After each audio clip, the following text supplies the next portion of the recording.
Alright, so boom, if you saw my prior post, if you're watching this on YouTube, of course, you must have missed out. But my bike had broken down, so it kind of messed up my afternoon plans for the most part, but I still got something later tonight. So, since I have this small idle time here, I figured I could dedicate it towards just reflecting over what transpired over the course of the last 10 years, this past decade, and just go year by year, break things down, because a lot of people, you may follow me on here, but my friends and family who follow me, you guys know me. For the strangers and the guys who come for the comedy and everything, you have no clue. So I figured I'd break it down, let you know what made the Chiseled Adonis and what I grew out of to become and blossom into this magnificent, diligent, vigilant, meticulous, sagacious, conscientious, analytical, methodical individual that is the Chiseled Adonis. Let's first start at the top of the decade, 2010. That was a brutal year, man. Absolute brutal year. You talk about 15 years old, just coming off of your first year on varsity in football, 0-9 season at that, not knowing how to deal with criticism that wasn't necessarily warranted. Constructive criticism, I always could deal with that. Regular criticism, I don't know how to deal with that. At that time, I could deal with it now, but at that time, it was just brutal. Then, top of the year, build a relationship with one of my coaches. He passes away in the first month. Completely started the year on a downward spiral. Did not know how to deal with that. People being physically here, and then they're no longer there. Fast forward 2 months.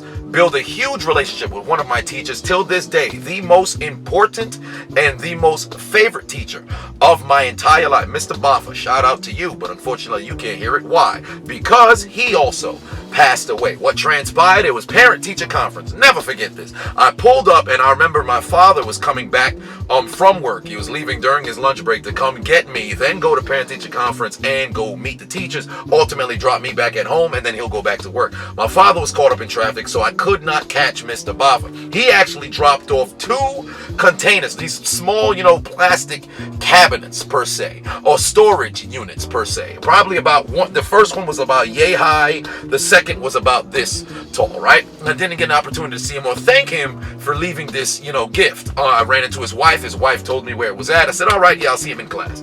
2 days later, or I should say the following week, because the parent-teacher conference was on the Friday, this ended up being on the following Tuesday. He missed school. He was sick on Monday. Tuesday, gets hit by a car, drunk driver. So I'm sitting over here like, all right, well, he'll pull out of this. There's nothing to really worry about. He dies on Friday. I don't know how to deal with this, because this was the first teacher I ever had in my life that felt like a friend. And if you go and, look at my high school yearbook, well, then again, you can't really see it unless I was to pull it out of my house and show it to you. The senior quote is, man, it felt like yesterday Mr. Baffa was still with me. Probably the most important teacher. Taught me how to be blunt and be myself unapologetically. And I had no clue how to do that, because I always was worried about, man, if I say this, I'll be judged. Man, if I act this way, I'll be judged. Didn't know how to act, all right? Did not know how to be myself. I learned that from Mr. Baffa. Very next month, my grandmother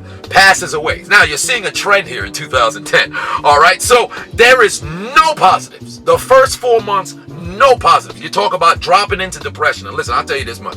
You don't got to go to the doctor and figure out if you're clinically depressed. If every day you're waking up, you're thinking about if you should be on the earth. If you're finding ways that would be a not painful suicide. If you could find different ways of, what if I were to drop out of school and just go and try to find. My mind was all over the place as 15 years old in 2010. But fast forward a couple of months, we're now in the summertime. My father, mind you, nothing positive has transpired over the course of from between, I should say, April to July.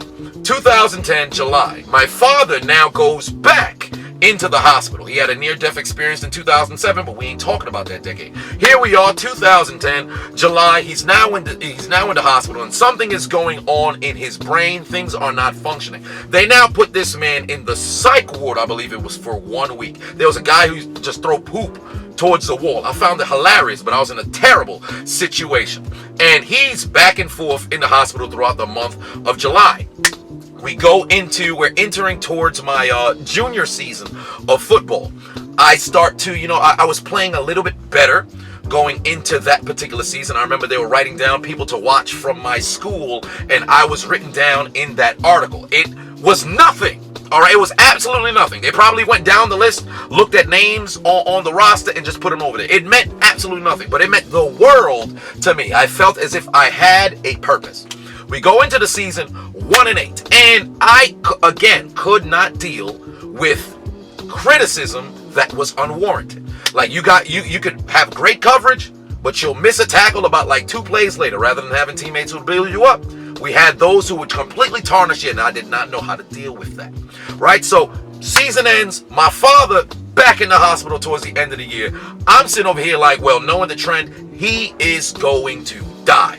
Did not know how to deal with that. So that was the conclusion of 2010. There was zero bright spots. 2011, getting ready for my senior year of high school. And going into the senior season, at this point, we had dealt with an 18 game losing streak. All right, so this is, we won our last game my junior year, but losing, you just felt as if in my entire life, it's always been like that.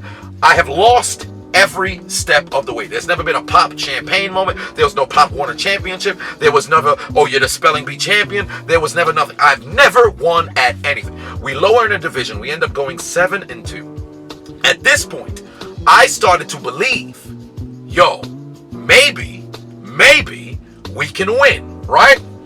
We go into the first playoff game. We're listed as the underdogs, although we're playing at home against a team that we had destroyed earlier in the season. And we using the paper of, you know, the person who used to predict the games, using it as bulletin board material. And we go and we win the game without question. Best game of my life, playing wise, and also just being in the atmosphere.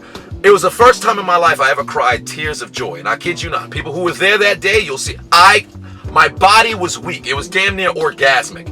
I could not, I got home, I was smiling ear to ear. When I went to school on Monday, my cheekbones was still hurting from the elation and joy of my mouth going like this. It was ridiculous. It looked as if I was battling against the Joker. His laughing gas done hit me, and I was ha all weekend long. All right, following week, same belief. And now it's starting to get even worse, to the point where I'm like, dog, we don't need to go fit our rings, our senior rings, because we got a championship ring on the way. What happens? November 20th, 2011. Never forget. We lose. I was not prepared for that because I had let myself live in the moment. And till this day, probably the worst day of my life. So 2011, it started to ascend. And then back down. Did not work out. 2012, graduate high school, go into college, going to go play college football now, playing angry because I've always felt as if I've been underappreciated, things like that. Did not enjoy my freshman season at all. Dealing with coaches who would constantly go and, rotate you here and there. They had I was going to be the starting receiver on the right-hand side.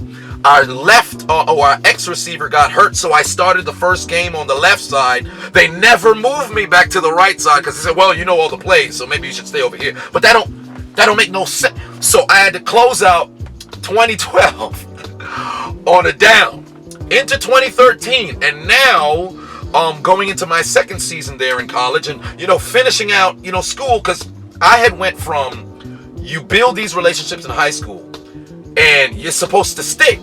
Nah, that's not what happens. See, people pull apart. You don't see somebody every single day. You'll figure out, oh no, I'm probably not this person's friend because I want to be their friend. I'm just their friend because of convenience. You're here all the time. So relationships you thought you may have built, they actually were never built. There was no foundation that was there. The foundation was pretty much school. Once you remove school, there's no more foundation for us to be friends anymore. So your number of contacts in your phone starts to get a little bit lower. So I had a tight-knit sort of circle. College, you start trying to go and make friends. You finish up your first year, go into the first semester of the second year, everybody's gone. Everybody's gone.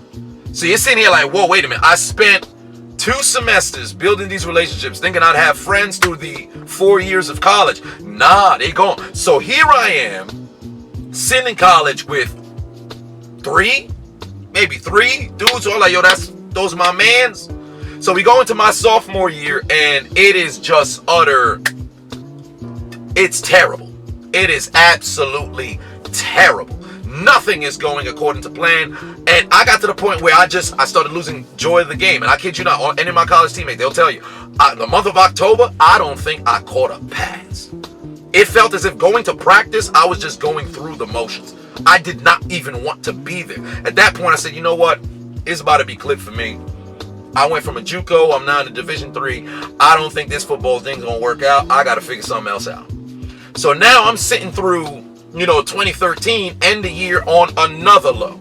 Because the same dream that you had since you was a kid, that man, I might be able to go and, achieve these goals of hell. It's not even just playing, professional. That was never really, that was kind of the goal, but the thing was just to play football.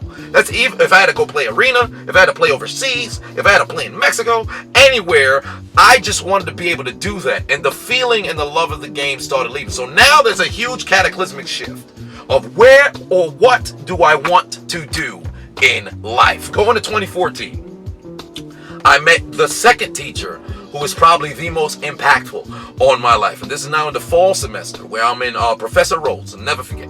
And he came to me and asked me, why am I here?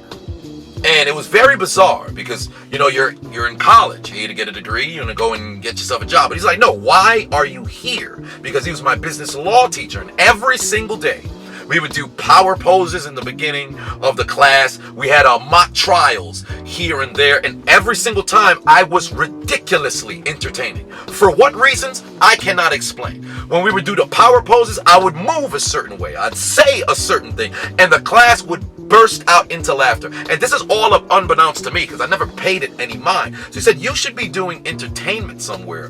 Why are you here? I was befuddled. I could not answer. I couldn't give him an answer as to what I'm actually doing in school. So from this point, that was almost my epiphany sort of situation. I went back to my room and I had a life reflection of every aspect of my life. Comedy was the one constant. I always was funny. I always was entertaining. I always found a way to not only make myself laugh, but others laugh. Unbeknownst to me, never gave it any thought. And I started going year by year by year by year. And it was the one constant. I was always a good person to be around because, well, you're getting good vibes and you're going to laugh. From that point, I said, you know what? I'm going to switch my degree. Switched it to a 2-year rather than the 4-year, graduated, got the hell up out of it. Now it's 2015. How the hell do you get into comedy? But I still got cold feet. Because I'm not sure if I'm going to jump up in there. You don't just make a drastic change and jump in there. Of course you can. But for me at that time, how do you explain to your family, ridiculously Haitian family, that yo, hey, I'm graduated with this 2-year. I'm about to get up out of here. Yeah, student loans is continually, it's continuing to accrue. But I'm just going to leave school. I'm going to go and do this comedy thing. Well, for one, I don't got no money. So 2015 was the embarking on a dream. How do I do that? Well, for one, you got to go and work. I worked at Dollar Tree. I worked, and then I started working at the airport. And when I worked at the airport, 7 months I worked there, saved $13,000. I did not swipe any money between the months of September to December. Saved every dime. I saved $13,000 in 7 months. I was making $10 an hour. All right. Math almost damn near don't make no doggone sense. But every dime, I did not spend anything. Leave my job in the top of January. Here we are in 2016. Now, things are getting interesting. Hit my first open mic. It's February now. Do that. And it went all right. It wasn't bad, it wasn't good, but of course, anybody breaking into comedy, you have an idea of what you think the first performance will be like. Because you grow up watching, stand-up from other professionals, really, because who grows up watching amateurs in stand-up? So watching professionals, okay, I'll say this, I'll have an applause break, I'll do this, I'll do that. Did not go like that at all. I had some that hit, some that missed. Not too sure how to feel with that anxiety of, well, if the first performance ain't that great, because they do say you only get one opportunity to make a first impressive. I don't know. So I spent 9 months fear of getting on stage. And in this same time, I started the YouTube channel. I started the Facebook page. I started the Instagram page. Started the Twitter page. This is all in March of 2016. And that was not even supposed to happen because I had taken a whole year plus hiatus from social media. Never had an Instagram account before that. Never had a Twitter. Only had a Facebook, but it was personal. I posted a video about me driving in my car, getting stuck in traffic while it was raining. Put up a little rant. It was 3 minutes. I think it's the first video on my YouTube channel. Actually, no, that's a lie. The first one is Antoine Chronicles. But before the, after that, posted it in March of 2016. Got 1,000 views on Facebook. I said, wait a minute, 1,000 views? I only have like 200 friends. Who's watching this? So I began to think, all right, what if I were to concoct a plan, post videos on social media? If I'm able to reach 1,000 people, 10% of that 1,000 being 100 will probably, actually sit through the entire thing. 900 of them will probably just click 3 seconds, they're out. So of that 100, they'll watch the whole thing. 90 of them probably, not really feeling this guy. 10 of them, that's interesting. They might come back. And of those 10, maybe 2 or 1 might just follow. So that became the blueprint. In contrast to doing stand-up, I'm doing it in front of about 20 people. So of those 20, it's a smaller percentage. I might just get 1, or hell, I might not get any. I think from any video that I'm able to post, I can possibly convert 1 to say, hey, I want to come back and see what this guy got going on. So here we go, 2016. Start stand-up, but I take 9 months off because of the goddamn anxiety. But when I'm not doing it, I'm thinking about social media. I'm trying to find my footing.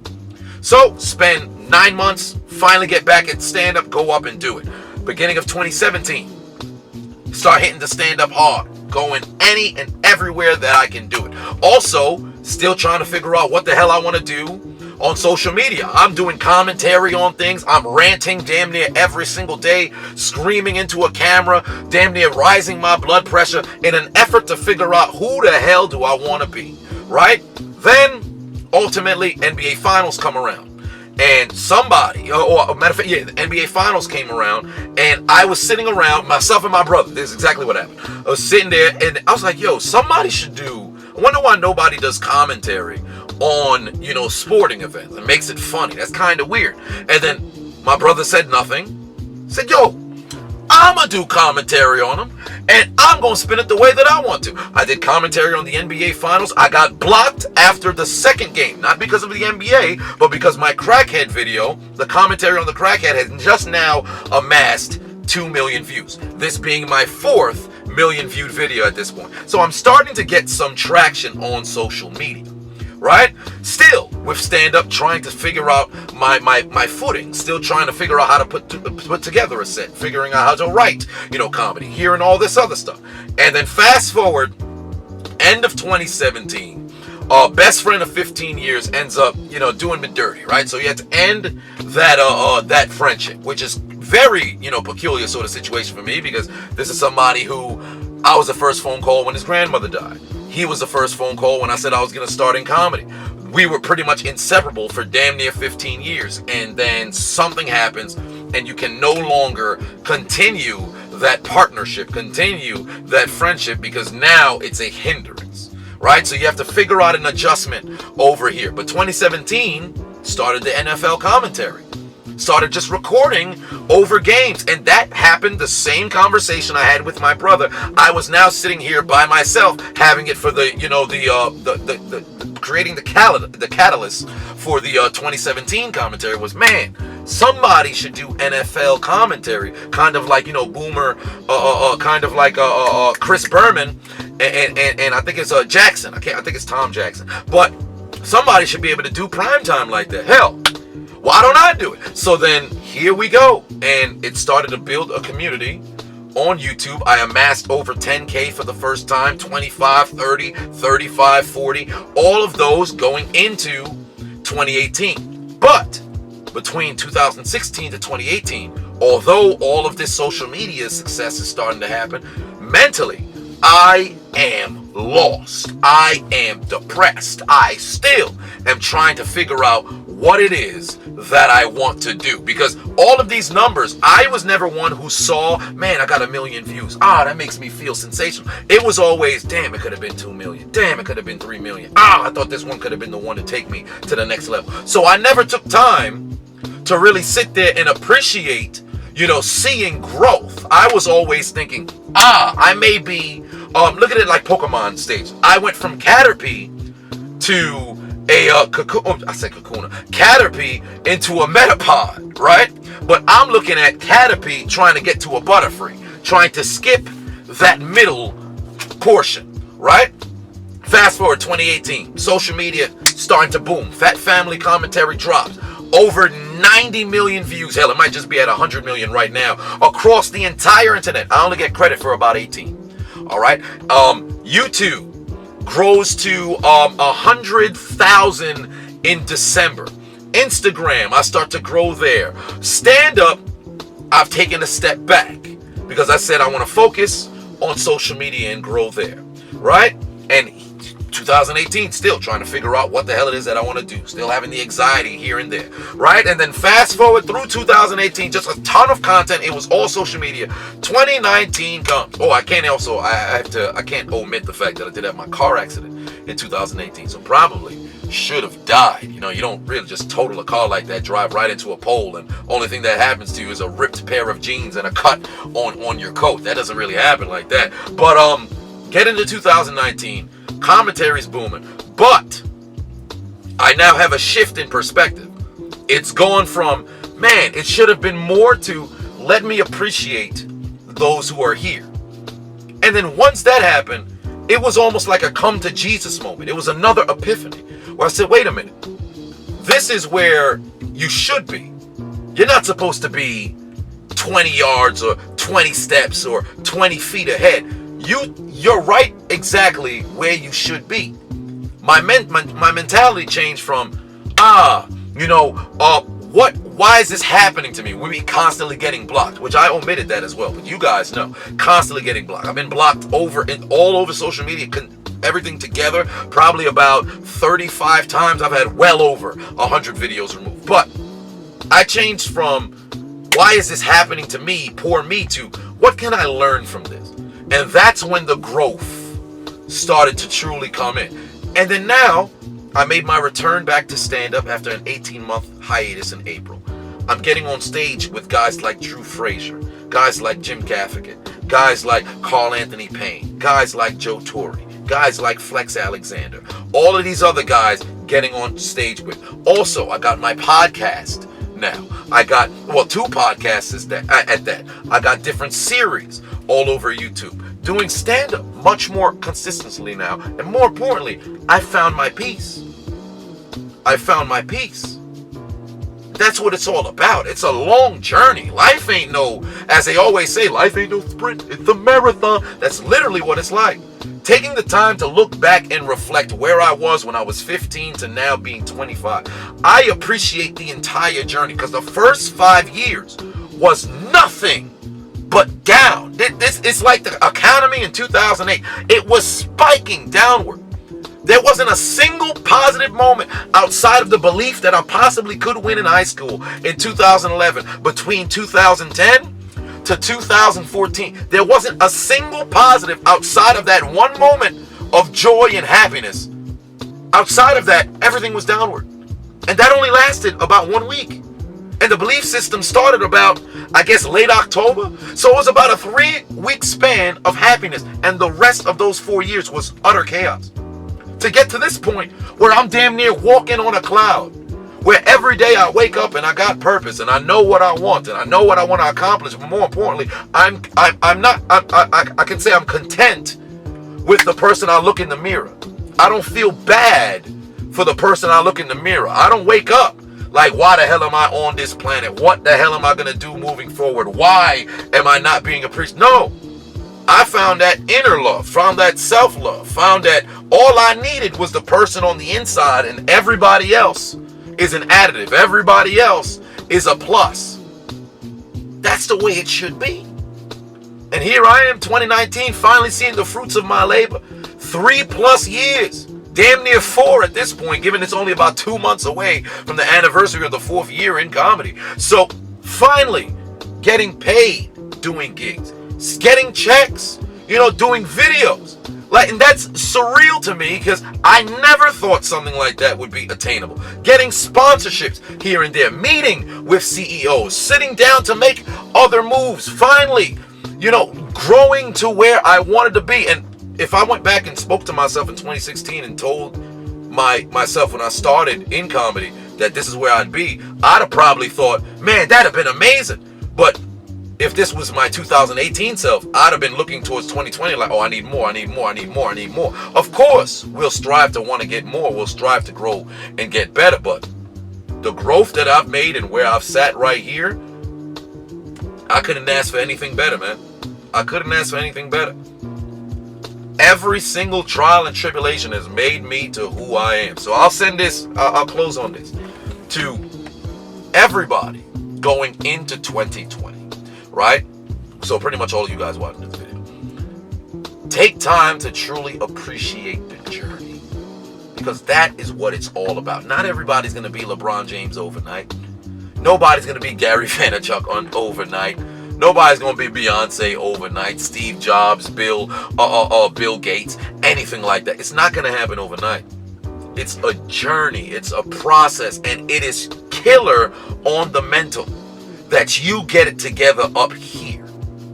Because life will beat you down. Every step of the way will beat you down. But if this is together, you'll triumph everything. Everything. And I pulled myself out because I still, although when I got to that extremely depressed place, there was a gleam, as Marty Schottenheimer would say. There was a slight gleam that perhaps I can dig myself out of that hole. And there were many people who played a role in getting me out of that hole that I was in, but I always constantly reached as if there was a ladder. And although there was no ladder that was physically there, because I believed there was, I kept ascending until there actually was a ladder. And turns out on the other side of that ladder, it wasn't somebody extending it downward. It was myself. It was my reflection pulling myself out. So needless to say, going into 2020, going into this next decade, man, I'm ecstatic. I'm ecstatic. And I can't wait to see what I'm able to accomplish. And more importantly, I can't wait to see what y'all gonna accomplish. Because it's not just gonna be me going on this journey. It's going to be the both of us. It's going to be the group of us. It's going to be a whole cornucopia of individuals embarking on great things, embarking on fulfilling their dreams. Because there's no time to quit.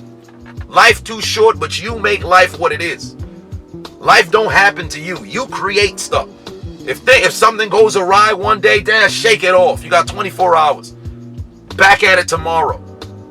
One thing I learned about anger is, with anger, you usually don't take it out on the person who made you angry. You take it out on the person who's most likely going to forgive you.